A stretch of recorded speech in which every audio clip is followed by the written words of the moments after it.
All right, tonight is game one of Warriors Timberwolves. This is one of the most interesting matchups in the playoffs so far, so let's talk about it. For Golden State, they just finished a war of a series with Houston where they were absolutely mauled by their defense. And despite Houston having probably the second best defense in the NBA, they still weren't able to hack the Warriors offense and completely break it down. Steph Curry was still able to get his for the most part, as was Jimmy Butler in the games that he was healthy. And honestly, the Warriors fared pretty well for most of that series, despite it being really, really physical. Buddy Hield masterclassing in Game 7 did help that. It helped them a lot, but other than that, they were still very good overall, and they definitely demonstrated their experience over the Rockets.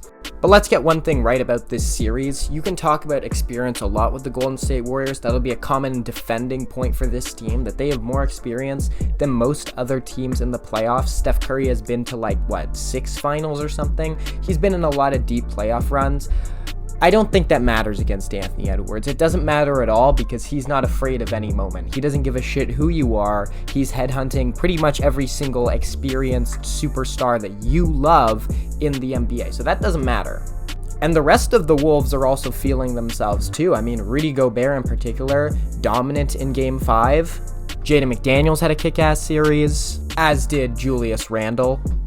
Counter argument to that though, the Warriors would not have gotten bitched by Rudy Gobert.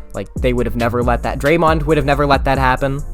And their versatility in the series, which is obviously highlighted by Draymond Green, and the fact that they run a different starting lineup every game could be a big asset for them. They can make adjustments every single game. The Timberwolves don't really have as much room for that, especially because Gobert is so limited in what he can do offensively and defensively to an extent.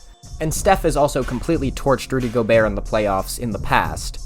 So this might end up being a pretty close and competitive matchup, but I'm going to take the Timberwolves in 6 or 7 games because their identity is way more rock solid. They're riding high with a ton of momentum going into this series. Anthony Edwards is not afraid of the moment whatsoever, and they've got enough versatility and a strong enough defense to hang with the Warriors, even if they're not as physical as the Rockets.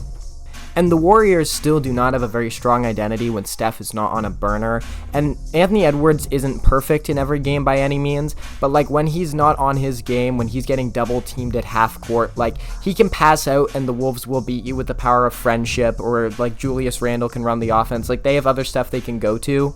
I just trust Minnesota's supporting cast more, and this will be a competitive 6 or 7 game series, but I expect Anthony Edwards to not be slowed down, and I expect them to get to the Western Conference Finals regardless.